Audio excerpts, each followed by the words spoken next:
Yeah, I guess other people might not have stood up for their people. I guess not.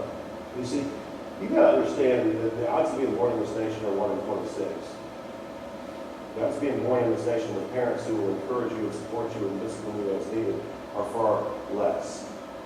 And so, serving in the Virginia Senate for me is not a career. I make a whopping $18,000 a year doing it. I put 55,300 miles on my car the last 12 months. It's an opportunity to give back.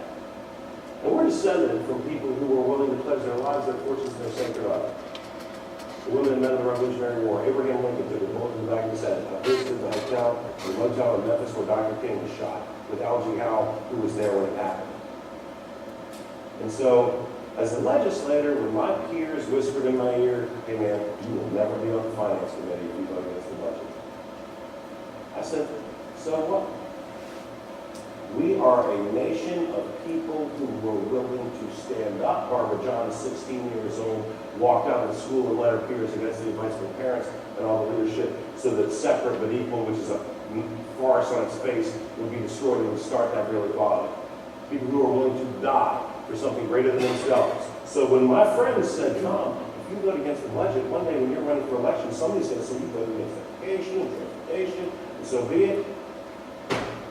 I voted against it anyway. Because what kind of nation are we? Descended from those who would die for what's right, when we will capitulate on exorbitant, out-of-control spending, $1.3 billion shortfall in Virginia with the balanced budget amendment, because we want to be on a committee? We're worried about a committee assignment? Because we're worried about what somebody might say about us when we're in for office? You can have it. I'm going to do what's right. I'm going to stand up for my people. I'm going to argue that teachers deserve pay raises before yurts should be built in our state parks. I'm going to stand up for troopers and deputies. And if it costs me politically, then so be it, because the price I pay will be far less than the giants whose shoulders we stand on. With respect to the next question, the tax code. The federal tax code has become increasingly complicated with each legislative session. There have been various proposals to fix, simplify our taxes. What do you think should be done to maximize the simplicity and fairness of our federal tax law? This goes first, Mr. Garrett. So, if you want to understand how to solve a problem, you first have to understand the interest engaged in not solving the problem. And so if you ask yourself why we have a convoluted tax code, which you should if you're going to try to address solving it, then you need to understand that it's in the interest of millions of accountants and tax lawyers that it not be something that you can do on your own at your kitchen table in 15 minutes. And so what we need is a political class, a servant class, who is willing to say, you know what? I know that the trial lawyers gave me $5,000, the Virginia Power gave me $5,000 in the last 6 years. Heck, that's 1/5 of what Ms. Dittmar took from my opponents to the 29 bypass in 6 months, and then she voted to kill it.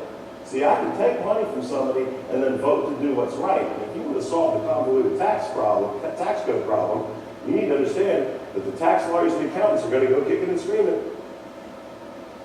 And so you need politicians who can take free tickets to King's Dominion with my daughters who are here tonight, and I'm excited for that because it's the first debate, and then carry the bill to allow the localities to make the decisions when to start their school calendar in Stockton, instead of presuming that we have some kind of monopoly on common sense in Richmond or Washington, D.C. So you can accuse me of whatever, taking 1/20th of the money from Dominion that pre-deeds did, or 1/5 that David Toscano did, but you can't show that I was owned by it.